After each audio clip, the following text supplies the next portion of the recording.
राम राम मंडळी. कायद्याची गोष्ट या आपल्या युट्यूब चॅनलवर पुन्हा एकदा सर्वांचं स्वागत करतोय.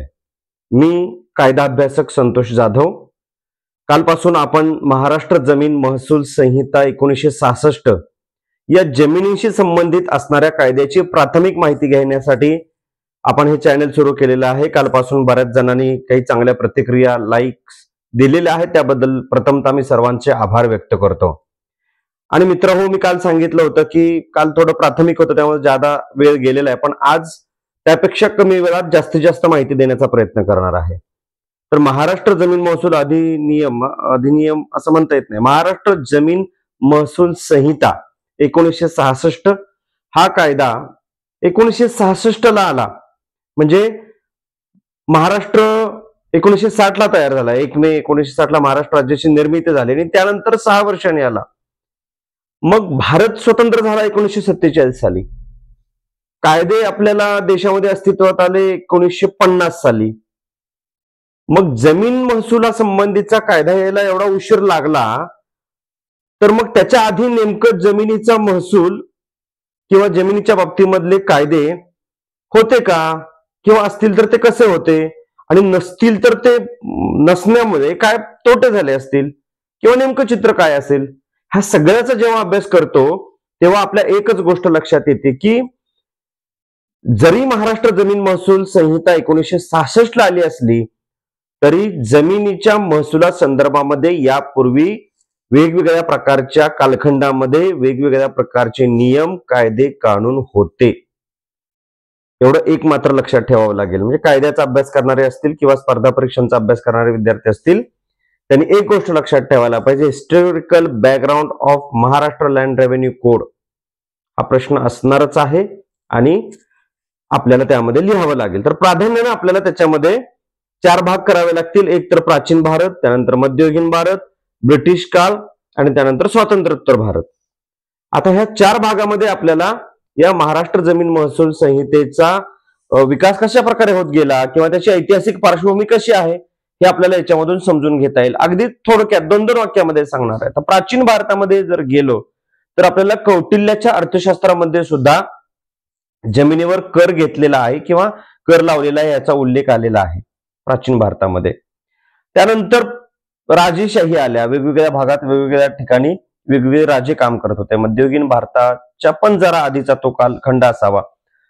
तर प्रत्येक राजांनी त्यांच्या त्यांच्या काळामध्ये आपल्या राज्यातल्या जमिनीवर शेतकऱ्यांकडून कर घेतलेला आहे याचे स्पष्ट उल्लेख इतिहासामध्ये, त्या राजांच्या इतिहासामध्ये आपल्याला बघायला मिळतात. आपल्याला छत्रपती शिवरायांच्या काळातला जरी विचार केला तरी आपल्या सहज लक्षात येऊन जातं की तेव्हा सुद्धा शेतकऱ्यांकडून कर घेतला जात असे. मात्र तो कर अगदी नगण्य असे किंवा कुठल्याही प्रकारे शेतकऱ्यांना त्रास होणार नाही किंवा शेतकरी आणि राजा यांच्यामध्ये एक समन्वय राहावा, राजाचं त्याच्यावर नियंत्रण असावं आणि शेतकऱ्यांना कुठल्याही प्रकारे जमिनीचे परस्पर कुठले व्यवहार करता येऊ नयेत, कारण तो एक राज्याचा तो महत्वाचा भाग असायचा. यासाठी राजा त्या जमिनीवर कर लावून आपलं नियंत्रण त्याच्यावर ठेवत असायचा. मग त्यात छत्रपती शिवरायांच्या काळात सुद्धा जमिनीवर कर असल्याची अनेक उदाहरणं आपल्याला दिसत आहेत. अगदी जिजाऊंनी सुद्धा सांगितलं होतं की जर दुष्काळ पडला, अतिवृष्टी झाली तर शेतकऱ्यांकडून कर घेऊ नका, आणि तो घेतलाही गेला नाही आणि शेतकऱ्यांना कर वसुलीच्या बाबतीमध्ये कधीही कसलाही त्रास झाला नाही. म्हणून तर रयत म्हणजे शेतकरी, कष्टकरी जनता सुखी असेल तरच ते खरं राज्य असं मानून छत्रपती शिवरायांनी काम केलं. म्हणजे हा एक शासनाच्या उत्पन्नाचा एक प्रमुख भाग म्हणून जमिनीच्या महसुलाकडे बघितलं जायचं. म्हणजे तेव्हा होतच, दुसरा मार्गच नव्हता उत्पन्नाचा. आज अनेक उद्योगधंदे आलेले आहेत, अनेक व्यापार होत आहेत, वेगवेगळी मनोरंजनाची क्षेत्र आलेली आहेत. म्हणजे सरकारला उत्पन्न मिळवून देणारी अगदी देशी दारूच्या दुकानांपासून बार, हॉटेल, लॉजिंग किंवा टोल नाका असे अनेक मार्ग आहेत की ज्या मार्गाने शासनाला महसूल मिळतो. तेव्हा असं काही नव्हतं. तेव्हा फक्त आणि फक्त जमिनीवरचा कर शासनाला मिळायचा आणि त्यातून राज्याचं काही व्यवस्था असेल ती करावी लागायची. म्हणून त्यावेळी जमीन महसुलाला खूप महत्व होतं. तुमच्या सर्वांच्या एक गोष्ट लक्षात आली असेल असं मला खात्री आहे, जमीन महसूल संहिता म्हणजे या महाराष्ट्र जमीन महसूल संहिता हा एक कायद्याचं नाव आहे, या संहितेचं नाव आहे. तर याच्यामधले 3 शब्द महत्वाचे आहेत बघा. आता पार्श्वभूमी आपण बघतोच आहोत. महाराष्ट्र जमीन महसूल संहिता, याच्यामध्ये 3 शब्द लक्षात ठेवा. मी संहिता आणि अधिनियम याच्याबद्दल काल बोललेलो आहे, त्यामुळे तो शब्द आज सोडून देऊ. त्याच्या आधीचे 3 शब्द बघा.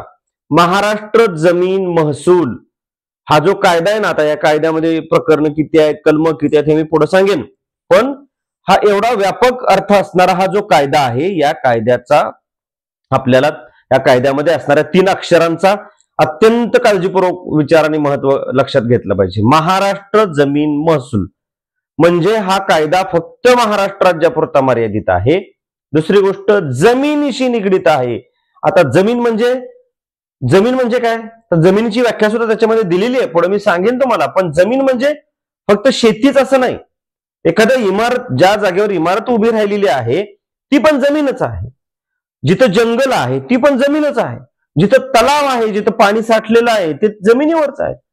म्हणजे यत्र तत्र सर्वत्र जिथं जिथं जमीन आहे, महाराष्ट्रातलं बोलतोय मी, महाराष्ट्रात जिथं जिथं जमीन आहे, महाराष्ट्राचा जो भूप्रदेश आहे त्या सगळ्या जमिनींच्या बाबतीमध्ये, मग ती शहरी असेल, शेतीची असेल, औद्योगिक असेल, व्यावसायिक, ह्या सगळ्या जमिनींच्या बाबतीमध्ये आणि महाराष्ट्रातल्या जमिनींच्या बाबतीमध्ये महसूल म्हणजे कर, टॅक्स कशा प्रकारे लावता येईल आणि त्यावर शासनाचं कशा प्रकारे नियंत्रण राहील यासाठी हा कायदा आहे.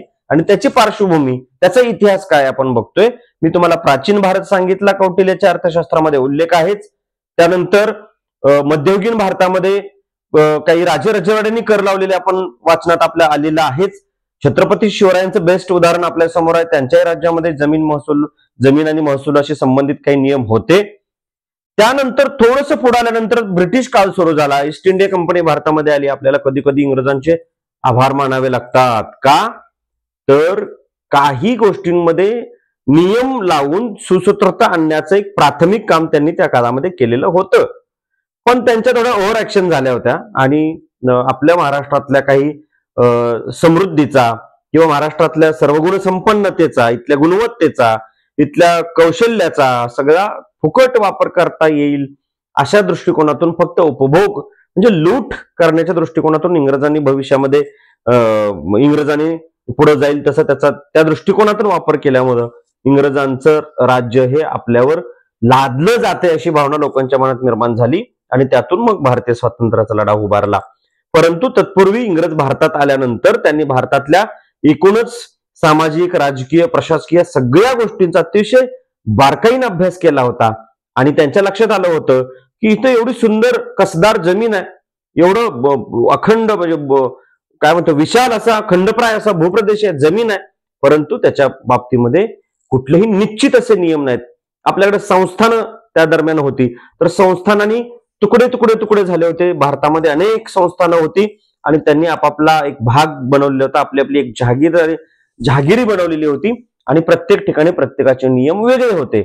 पण दूरदृष्टीचे असणारे इंग्रज अख्ख्या भारतावर राज्य करण्याच्या दृष्टिकोनातून विशेषतः महाराष्ट्रामध्ये मुंबई सारख्या समृद्ध शहरामध्ये समुद्राचा तो काठ आहे, त्यानंतर कोकणाचा तो भाग आहे, इकडे विदर्भ, मराठवाडा आणि पश्चिम महाराष्ट्रामध्ये वेगवेगळ्या प्रकारची जमीन, व्यापार उद्योगाच्या दृष्टीने महाराष्ट्रामध्ये जास्त पाय कसे रोवता येतील या दृष्टिकोनातून त्यांनी महाराष्ट्राचा जेव्हा बारकाईने अभ्यास केला तेव्हा मात्र त्यांच्या लक्षात आलं की इथं आपल्याला पुढे अनेक वर्ष राज्य करायचं असेल तर इथं थोडी सुसूत्रता आणली पाहिजे. आणि मग त्या दृष्टिकोनातून त्यांनी 1879 साली पहिल्यांदा बॉम्बे रेव्हेन्यू ऍक्ट म्हणजे मुंबई जमीन महसूल अधिनियम अशा नावाचा एक त्यांनी कायदा आणला. आता मी आभार यासाठी मानायला पाहिजेत असं म्हटलं ब्रिटिशांचे, कारण त्यांनी इथे राज्य करायला आल्यानंतर किंवा जमिनीशी संबंधात काही सुधारणा करायच्या आहेत या दृष्टिकोनातून त्यांनी कामाला सुरुवात केल्यानंतर त्यांनी इथल्या जमिनींची मोजणी केली, सर्वेक्षण केलं आणि कशा प्रकारे कुठं कशी आकारणी करता येईल या संदर्भामध्ये त्यांनी अतिशय बारकाईनं नियोजनपूर्वक लोकांच्या, स्टाफच्या किंवा कर्मचाऱ्यांच्या, नोकरदारांच्या, शेतकऱ्यांच्या मदतीनं जिथं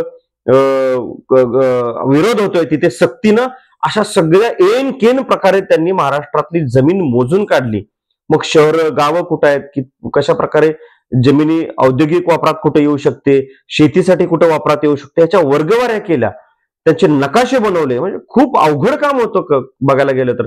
तेव्हा ती जमीन मोजण्याची साखळी पद्धत वगैरे, आता तो खूप वेगळा भाग आहे, तो मी पुढे कुठेतरी सांगेन तुम्हाला की जमीन कशी मोजली जाते. पण एकंदरीत या आधी कधीही महाराष्ट्रामध्ये अशा प्रकारे व्यापक अर्थाने जमिनीच्या बाबतीमध्ये सुसूत्रता किंवा एक संच नियमांचा असा एक संच असं काही नव्हतं. ते बॉम्बे जमीन महसूल अधिनियम 1879च्या कायद्यानुसार त्यांनी ते सगळं तयार केलेलं आहे. त्यांच्या लक्षात आलं की मुंबई झपाट्याने विकसित होणारं शहर आहे.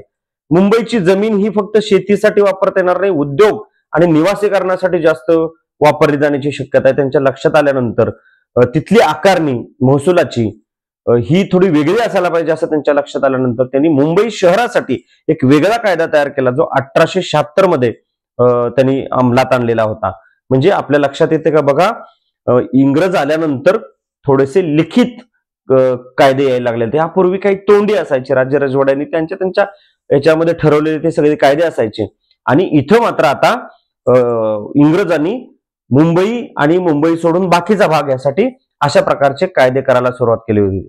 आता महाराष्ट्रात त्यावेळेला 5-50 संस्थानिक होते, म्हणजे 50-60 प्रकारचे कायदे. जिथं संस्थानिक बदललं तिथं वेगळा कायदा तयार झाला. परंतु याला थोडस ह्याची संख्या कमी करून इंग्रजांनी एक सुसूत्रता येण्यासाठी एक 2-4 प्रकारचे ऍक्ट त्यांनी त्या काळामध्ये आणले होते. आता त्याचा पुढचा टप्पा असा होता की महाराष्ट्रात एक भौगोलिक वातावरण किंवा नैसर्गिक वातावरण थोडंसं वेगवेगळं असल्यामुळं जमिनीचा कर आकारण्याची पद्धत वेगवेगळी असावी या दृष्टिकोनातून त्यांनी परत काही वेगळे कायदे केले होते. त्याच्यामध्ये बेरार आणि मध्य प्रांत असे 2 कायदे वेगळे होते.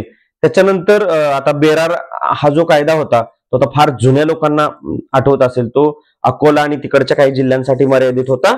तर हा मध्य प्रांत जमीन महसूल जो कायदा होता तो मात्र नागपूर आणि तिथल्या काही मराठवाड्यातल्या काही भागांसाठी नागपूर आणि तिथल्या काही जिल्ह्यांसाठी तो बनवलेला होता. म्हणजे 3-4 जिल्ह्यांसाठीचा एक वेगळा कायदा असा त्यांनी बनवलेला होता. म्हणजे 50-60 ची संख्या ही आता कुठेतरी 5-10 वर आलेली होती. आता त्याशिवाय आणखी आपल्याला सांगता येईल की मराठवाड्यासाठी सुद्धा एक, आता तो पण थोडासा जुना, आता ते फसली सन असं मोजलं जातं, 1358 असं मोजलं जातं. ते ऍक्च्युअल किती इंग्रजी वर्षामध्ये कन्वर्ट केलं तर ते किती होतं याचं थोडंसं मलाही माहिती घेता आली नाही, किंवा मला ती 1-2 विचारली तरी मला समाधानकारक माहिती मिळाली नाहीये.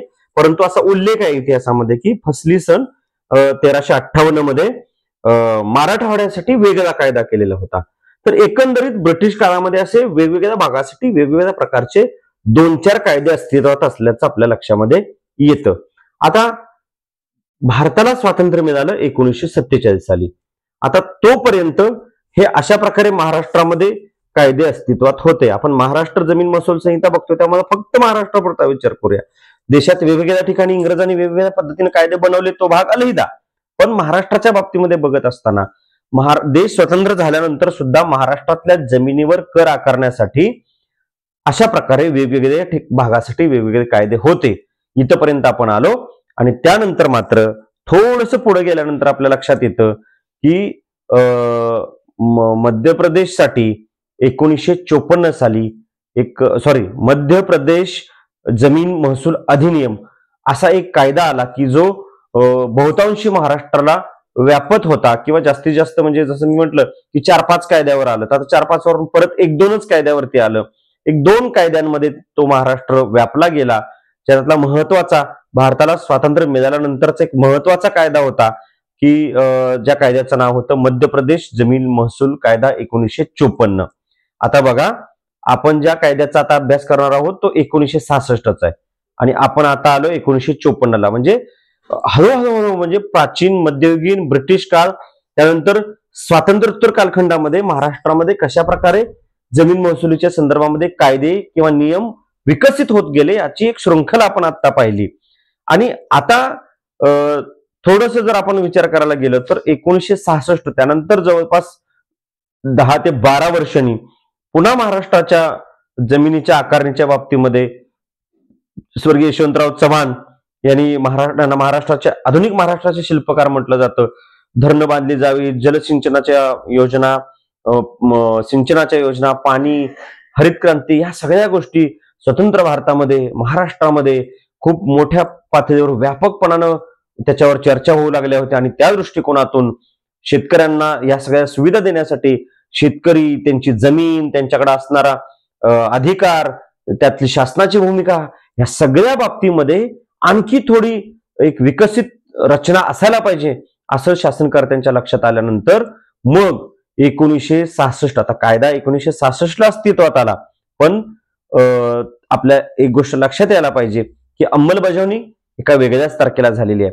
खरं तर ह्या कायद्याच्या अंमलबजावणीपर्यंतचे जे 2-3 टप्पे आहेत, हे टप्पे सुद्धा तुम्हा सर्वांना माहित असायला पाहिजे. विशेषतः लोकसेवा आयोगामध्ये म्हणजे स्पर्धा परीक्षेचा अभ्यास करणाऱ्या विद्यार्थ्यांना हे माहित असायला पाहिजे की महाराष्ट्र जमीन महसूल संहिता या कायद्यावर राष्ट्रपतींची स्वाक्षरी कोणत्या दिवशी झाली आपल्याला माहित पाहिजे. LLB चा अभ्यास करणाऱ्या विद्यार्थ्यांना सुद्धा इतकं डिटेलमध्ये माहित असेल तर तुम्हाला 15 मार्कांचा प्रश्न लिहायचा आहे. प्रस्तावनामध्ये तुम्ही जर ह्या गोष्टींचा उल्लेख केला तर नक्की तुमचा 1 किंवा 2 मार्क्स वाढू शकतात आणि एखादा विषय, एखादा सब्जेक्ट जाणार असेल तर तो तुमचा येऊ शकतो, म्हणजे तुम्ही पास होण्याचे चान्सेस तुमचे वाढू शकतात आणि ज्यांना चांगले मार्क्स पडतात ते मेरिटमध्ये येण्याची शक्यता आहे. त्यामुळे ह्या बारीक बारीक गोष्टी सुद्धा तुमच्या लक्षात असल्या पाहिजेत.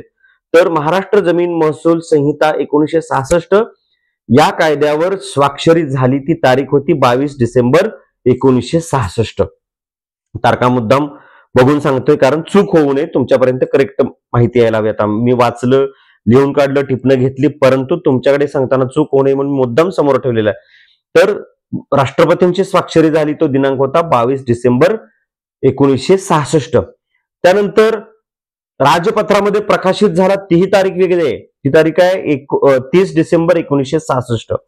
तर 22 दिवसानंतर पुढच्या 8 दिवसामध्येच हा कायदा एक राजपत्र म्हणून शासन घोषित करते. कोणताही अध्यादेश असेल किंवा कोणताही नियम असेल किंवा कोणताही कायदा असेल तर तो राजपत्रामध्ये घोषित करावा लागतो की आपण ते स्वीकारलेलं आहे. अशा अर्थाने राजपत्रामध्ये घोषित झाला, ती दिनांक आहे 30 डिसेंबर 1966 आणि प्रत्यक्षात अंमलबजावणी सुरू झाली.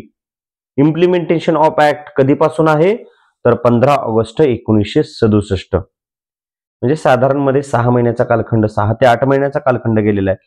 एखादा कायदा, आता कायदे लागू करण्याच्या पद्धती प्रक्रिया खूप वेगवेगळ्या आहेत. म्हणजे कधी कधी पूर्वलक्षी प्रभावाने कायदा लागू होतो, म्हणजे बाबा एखादा कायदा आलेला आहे तर तो मागील 6 महिन्यांच्या मध्ये झालेल्या घडामोडींमध्ये सुद्धा हा कायदा लागू होईल असं सांगितलं जातं. तर काही कायदे तात्काळ प्रभावाने, म्हणजे आत्ता सही केली राष्ट्रपतींनी की आत्ता या क्षणाला लागू.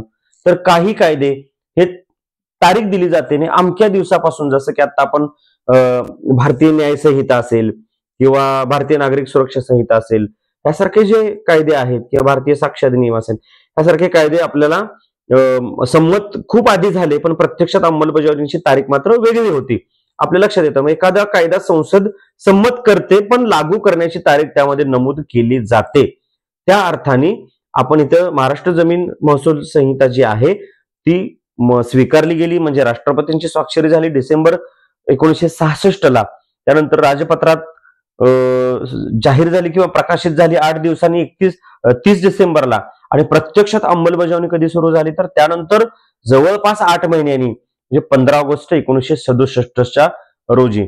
आता कधी कधी काही कायद्यामध्ये अशी तरतूद असते बरं का, की काही ठराविक तरतुदी सोडून हा कायदा अमुक दिवसांपासून लागू होईल. बघा, कायद्याचा अभ्यास करणाऱ्या विद्यार्थ्यांना ह्या गोष्टी माहित असायला पाहिजेत. पहिल्याच वर्षाला तुम्हाला भारतीय राज्यघटना आहे, तर राज्यघटनेमध्ये कायदा कसा तयार होतो, त्याची अंमलबजावणी कशी होते या संदर्भामध्ये, किंवा एखादा कायदा रिफिल कसा केला जातो, अमेंड कसा केला जातो, इम्प्लिमेंटेशन कशी केली जाते, या संदर्भातल्या सगळ्या तरतुदी तिथं दिलेल्या आहेत. त्यानुसार हा कायदा सुद्धा अशा वेगवेगळ्या टप्प्यामध्ये अंमलबजावणी होत आलेला आहे. आणि माझ्या तरी वाचनात असं आलेलं नाही की या कायद्यामध्ये जेवढं काही मटेरियल आहे, कंटेंट आहे, तो एकाच वेळेला लागू झालेला आहे. कुठंही तो तुटक तुटक किंवा सुट्टा सुट्टा असा लागू झालेला नाही. तो ज्या दिवशी लागू झालाय तो जसा संमत झालेला आहे तसा तो कायदा लागू झालेला आहे. आता हा कायदा, आता ऐतिहासिक पार्श्वभूमी झाली. आता या कायद्यामध्ये, या कायद्याचं स्वरूप काय, स्कोप, म्हणजे तुम्हाला लिहावं लागेल याच्यामध्ये की या कायद्याचा आकार नेमका कसा आहे किंवा याच्यामध्ये किती प्रकरण आहेत, किती शेड्यूल आहेत. तर आपल्याला हे लक्षात घ्यावं लागेल की एकूण या कायद्यामध्ये एकूण 16 प्रकरणं आहेत आणि कलम आहेत 337. मोठा आहे, व्यापक आहे. एक एक ओळीचे एक एक कलम आहे याच्यामध्ये आणि एक एक पान भरून असणारा सुद्धा एक एक कलम आहे त्याच्यामध्ये. अ ब क ड असं आपण त्याला सबसेक्शन्स असं म्हणतो. म्हणजे अशा एकूण कलमांची संख्या आहे ती 337 आहे आणि शेड्यूल आहेत 11. आता ही शेड्यूल, या शेड्यूलना नंबरिंग कसं आहे माहितीये का, तर अल्फाबेटिकल आहे. म्हणजे ABCDEFG असं के पर्यंत, A to K अशा प्रकारे याच्यामध्ये शेड्यूल आहेत. काही ठिकाणी शेड्यूल 1, 2, 3, 4 असं म्हटलं जातं, पण शेड्यूल A, शेड्यूल B अशा प्रकारे या कायद्यामध्ये शेड्यूलची गणती केली जाते. आणि जे कृषी वर्ष आहे, आता तसं बघायला गेलं तर ते डेफिनेशन मध्ये पुढच्या सेक्शन 2 मध्ये ते येणारच आहे की कुठल्याही कायद्यामध्ये कायद्याचं नाव, कायद्याचं लागू क्षेत्र वगैरे, आणि त्यानंतर मग हे ठरलेलंच आहे. पहिला पॅटर्न तुम्हाला माहितच आहे, कायदा कशा प्रकारे स्ट्रक्चर असतं. तर त्याप्रमाणे इथं सुद्धा त्याच्यात क्षेत्र सांगितलेलं आहे की संपूर्ण महाराष्ट्र राज्य हे या कायद्यासाठीचं क्षेत्र असेल. आणि सगळ्यात महत्वाचं, जिथं आदिवासी क्षेत्राच्या काही केंद्राच्या सूचना आहेत किंवा काही मार्गदर्शक तत्व आहेत किंवा राज्यघटनेनं काही तिथं प्रतिबंध घातलेला आहे, अशा ठिकाणी मात्र आपला कायदा तिथं चालत नाही राज्याचा. तर तिथं त्यांच्यासाठी बनवलेला काही स्पेशल कायदा असतो, विशेष कायदा असतो, तो कायदा तिथे लागू होतो. त्यामुळे असा काही आदिवासी भाग वगळता हा कायदा संपूर्ण महाराष्ट्राला लागू आहे, अशा प्रकारे या कायद्यामध्ये सांगितलेलं आहे. ह्या कायद्याकडे जात असताना राज्यसेवा आयोगाच्या किंवा केंद्रीय लोकसेवा आयोगाच्या किंवा महसूल खात्याच्या परीक्षा देणाऱ्या विद्यार्थ्यांसाठी मला आणखी एक गोष्ट सांगावी लागेल. बऱ्याच ठिकाणी ही गोष्ट सांगितली जात नाही, परंतु काही युट्यूब चॅनेलमध्ये एक दोघांनी सांगितलेलं आहे. त्यांचं करावं तेवढं कौतुक कमीच आहे. तसं मीही तुमच्या कानावर ही गोष्ट घालतोय की महाराष्ट्र जमीन महसूल संहिता 1966 हा कायदा आपल्या महाराष्ट्रामध्ये लागू झाला, तो कोणत्या अधिकाराने लागू झाला?